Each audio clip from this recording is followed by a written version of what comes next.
A sarça de Moisés. Será que Deus pode usar aquele que não se sente preparado? Muitas pessoas têm falado isso, que eu não estou preparado, eu preciso de um tempo, eu não quero fazer isto, eu não quero fazer aquilo. Mas será que Deus pode usar esse tipo de gente? Então nós vamos ver ao longo desta passagem que nós encontramos em Êxodo, capítulo 3, versículos de 1 a 15. Então, longe do Egito, longe do povo e longe de Deus, Moisés andava ocupado com seu trabalho. Estava a seu encargo o rebanho de seu sogro e andava procurando, não é, pastos nos quais apacentava o rebanho. Então, sua vida passada estava muito longe da sua realidade atual. Havia se esquecido do povo sofrendo opressão lá no Egito, numa época passada, daquele tempo no qual Moisés tentava remir o povo. Encontrava-se seguro fazendo o trabalho de um pastor de rebanhos, longe do alcance do faraó, que o queria matar. Em meio da sua comodidade, Deus vem ao seu encontro. Então Moisés estava procurando Deus. Não estava à procura de um meio de libertar o povo da escravidão no Egito. Não estava buscando uma experiência dramática com Deus. Estava seguro em sua fuga, trabalhando em sua comodidade, esquecendo-se do povo no cativeiro, longe do povo e longe de Deus. O libertador vem à sua procura. Caminhando em seu trabalho, Moisés viu algo extraordinário que lhe chamou a atenção. Desviou-se de seu caminho para ver mais de perto. Assim, ver de perto. Lançar o seu olhar de perto. E nesta preocupação de ver a coisa de perto, ele viu um arbusto em chamas que não se queimava. Ouviu a voz de Deus chamando-o pelo nome. Moisés, Moisés.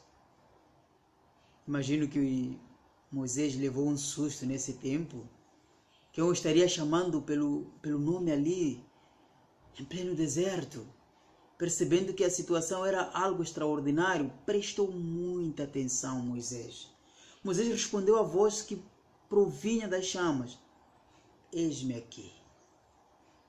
Ouvindo outra vez a voz que agora lhe dizia para não se aproximar, mas para tirar as sandálias, logo identificando-se como o Deus do seu pai, de Abraão, de Isaac, de Jacó, Moisés jogou-se ao chão em reverência e temor. Era o seu próprio Deus que vinha à sua procura. Deus explicou a Moisés a razão da visita. Uma visita extraordinária que todo mundo precisa e quer, né? Deus já havia visto a aflição do povo no Egito, havia ouvido o seu clamor e havia resolvido resgatar o povo do Egito e levá-lo para a terra que havia prometido a Abraão.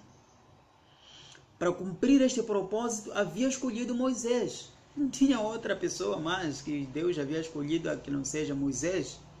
E Deus disse a Moisés: vem,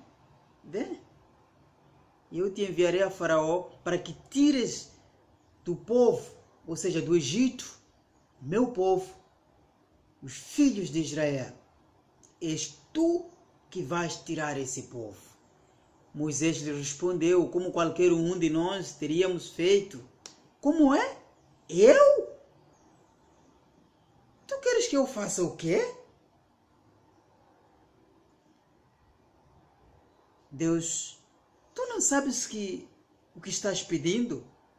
Tu precisas falar com outra pessoa. Eu não sirvo de libertador de povo, deste povo que está na escravidão. Será que tu não anotaste o endereço errado? Quem sou eu para que vá a Faraó e tire do Egito os filhos de Israel? Quem sou eu? Moisés pergunta. a Deus, num tom de desespero. Veio a resposta de Deus: Moisés, não fui eu que errei o endereço, foste tu que não ouviste bem o recado.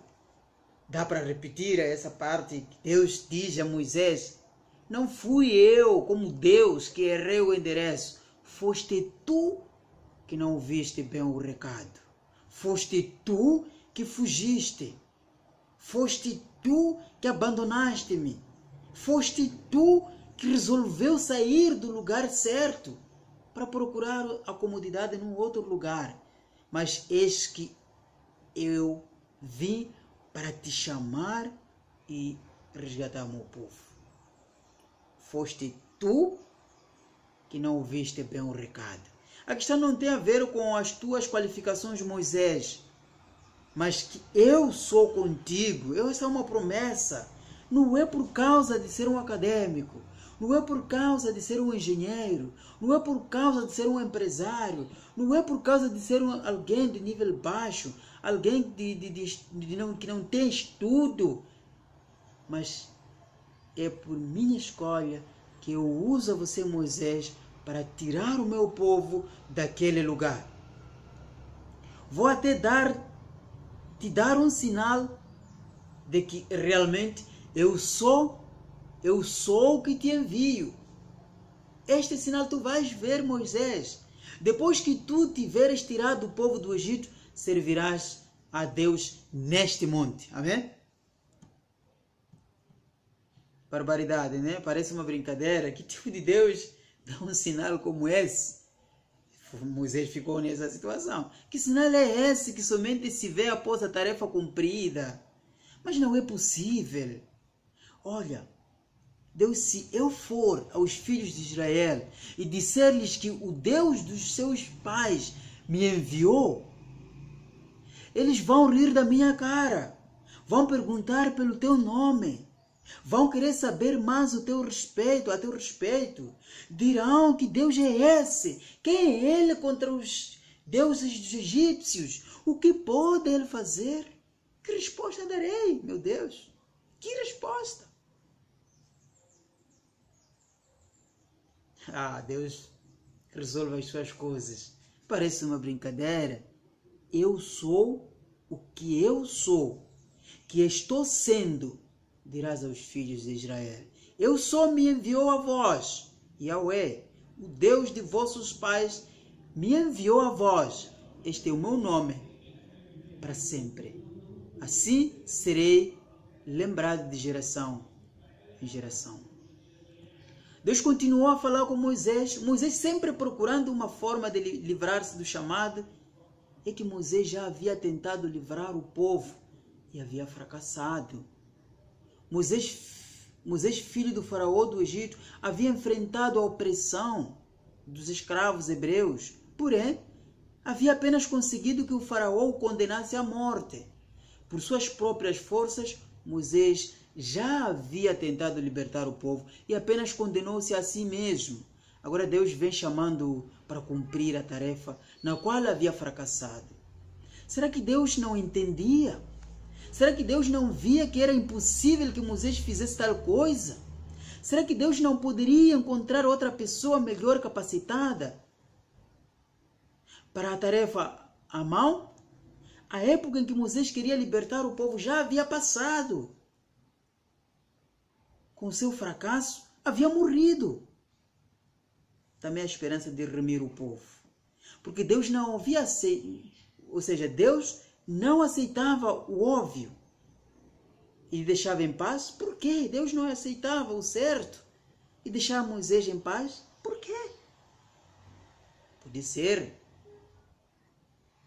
que Moisés não era a esperança do povo. Sua própria gente se havia revoltado contra a sua tentativa de ajudá-lo? Não. Deus tinha que estar enganado. Estava pedindo demais.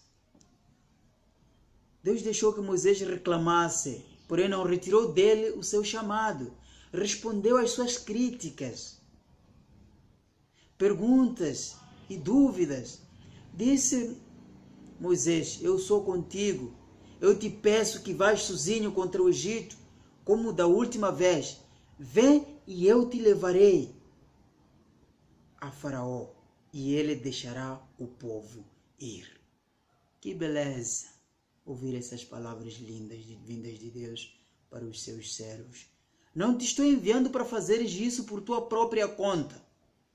Eu sei que isso não funciona, como também tu já o provaste.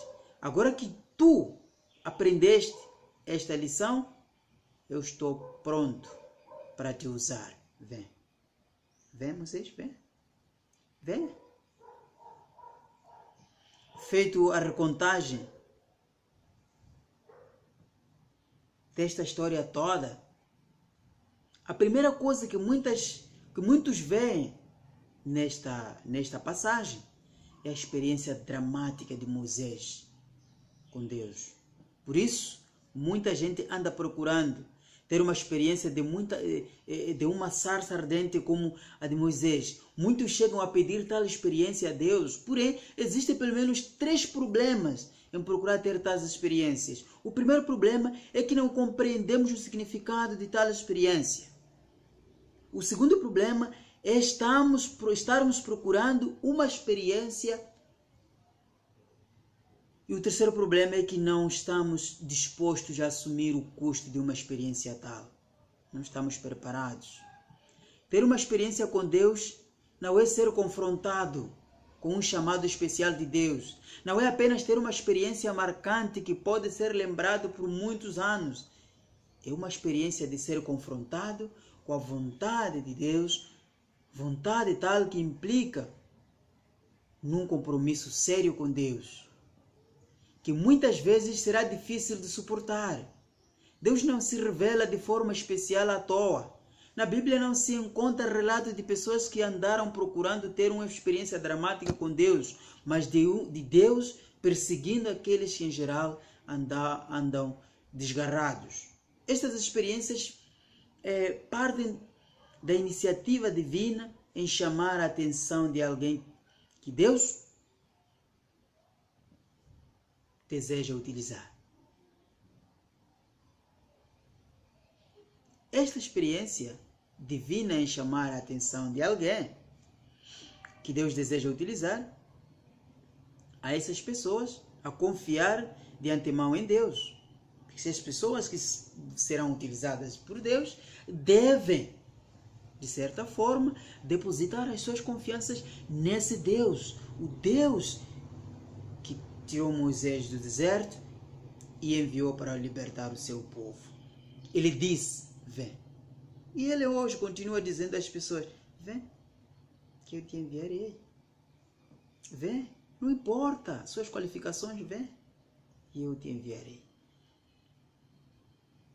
No caso de Moisés, ele se encontrava foragido de Faraó, quando Deus o chamou para arriscar a sua própria vida para libertar o povo da escravidão. O profeta Jonas estava fugindo de Deus e Deus o chamou para pregar arrependimento aos seus inimigos.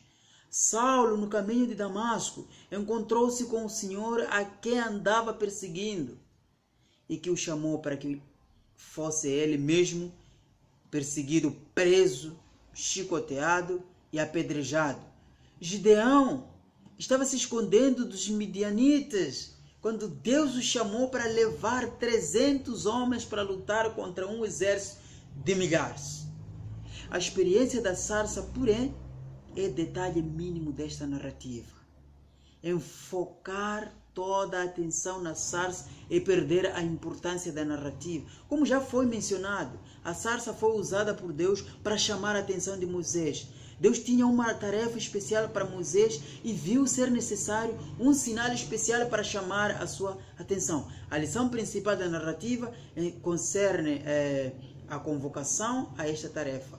Deus queria que Moisés atuasse conforme o propósito de Deus em libertar o povo da escravidão e da opressão. Moisés já havia tentado fazê-lo, mas tentou libertar o povo segundo as suas próprias forças, segundo as suas próprias artimanhas, segundo os seus próprios planos. Deus o estava chamando a confiar nos planos e meios de Deus. Deus sabia que Moisés não podia libertar o povo, mas Deus estava disposto a libertá-lo através de Moisés. Amém? O chamado era um desafio para Moisés, pois pedia dele que pudessem, ou seja, que pusesse a sua vida em risco, voltando para o Egito para enfrentar o faraó. Não era uma tarefa fácil enfrentar o faraó. Este desafio e chamado de Deus era Moisés.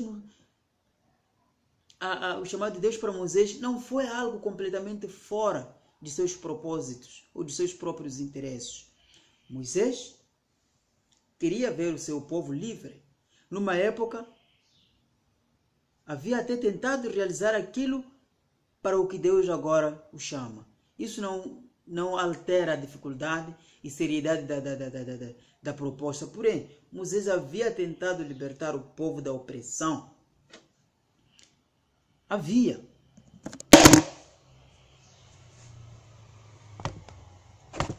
Moisés já havia feito isso. Moisés já tinha este trabalho. Moisés já havia feito a sua parte, pensando que sozinho conseguiria. Moisés pensando que sozinho conseguiria, que era impossível lutar sozinho. Não é possível você sozinho fazer trabalho sem que primeiro confiasse em Deus.